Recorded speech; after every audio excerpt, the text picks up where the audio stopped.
What is going on, everyone? Miniature Dylan here in the corner. Whoa! And so I've been getting a lot of questions about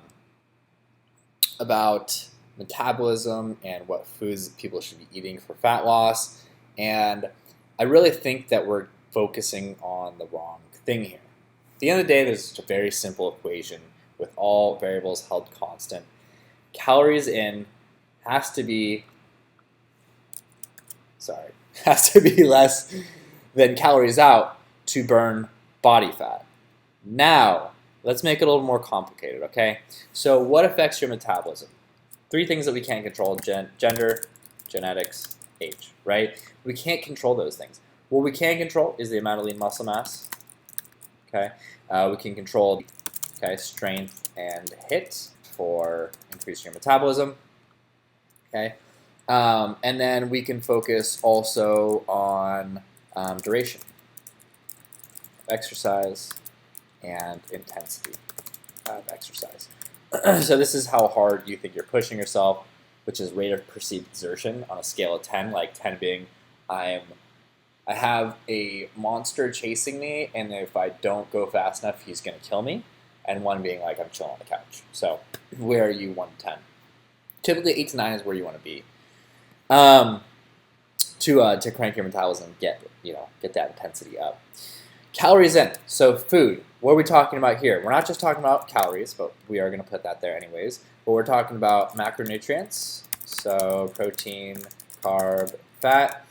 So protein here is going to raise up the calories out. So just by eating more protein, you're going to be raising your metabolism, which is why on most of our meal plans, actually all our meal plans, we have people supplement protein shakes. Okay, now we're going to talk about food typology. So if it's like processed and junk food, it's not going to have as much metabolic benefit on this side than it is if it's a cleaner food. Okay, so this equation is great, right? It just kind of simplifies everything. All you have to really focus on is how many calories you're getting, macronutrients, food typology, and then you have to focus on the exercise on the other side, right? Wrong. So what happens is, I have a lot of people coming in, and like women, for example, who are having 1,000 calories a day and not losing any body fat, or men that are around 1,600 and have maybe lost a little bit of body fat but have plateaued. And a couple things that are happening there. One is adherence. So people are coming in saying oh yeah, 1,000 calories, but then they'll have a cheat day, which brings them to which if we average that over 7 days, it's going to be somewhere around. I'm not a mathematician, and I'm really bad at math actually, but I think it's 1,500 maybe a day. You can correct me on that probably. Either way, it's throwing off your numbers, and you're just mixing up more variables. Okay, so adherence is number one. The other thing is, your body gets really good at adapting to set points, and it gets really good at conserving energy. So if you're eating 1,000 calories, what happens, over time is your body's oh shit, I don't have enough calories to, energize myself. So the metabolism starts lowering to meet that demand. Okay, that's called starvation mode. So what you can do there once you get in there, and that's why it's important to have different phases, not only in your diet, but also in your training. That's what we do at DC Fitness Hall of the Player, is you can stack calories back in, reverse dieting, okay? Boom, boom, boom, boom, boom. You can also change up how you're working out, which is going to increase your metabolism too. The other thing is people aren't getting enough protein. That's probably number 3 is people come in, guys are yeah, I'm eating 1,600 calories a day. I'm no, losing the body fat. I'm well, what does your day look like?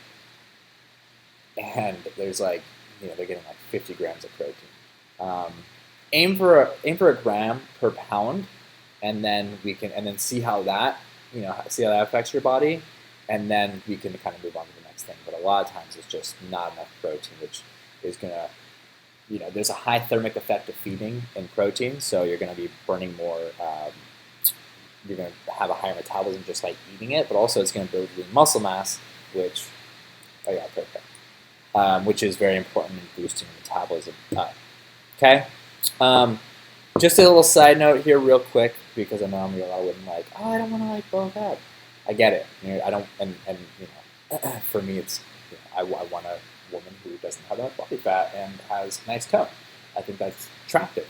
Um, but where was I going with that? I got totally sidetracked, thinking how my wife's gonna kill me. Oh no! So where I was going with that is basically, if you're a woman and you're putting on lean muscle mass, when you're bulking up, that just means that you're either having the same body fat or you're increasing body fat as well. A lot of times in a new exercise program, you get hungry, and then you get hungrier than you used to be. And we're in this American all or none. We eat super fast, so by the time we're 10 minutes from our meals, we're stuffed, so we're overeating. So obviously, just make sure you are in a somewhat of a caloric deficit when you are beginning a new strength training program and HIIT program. Anyways, I hope this was super helpful for you. Love to hear your comments. I'm out. Peace.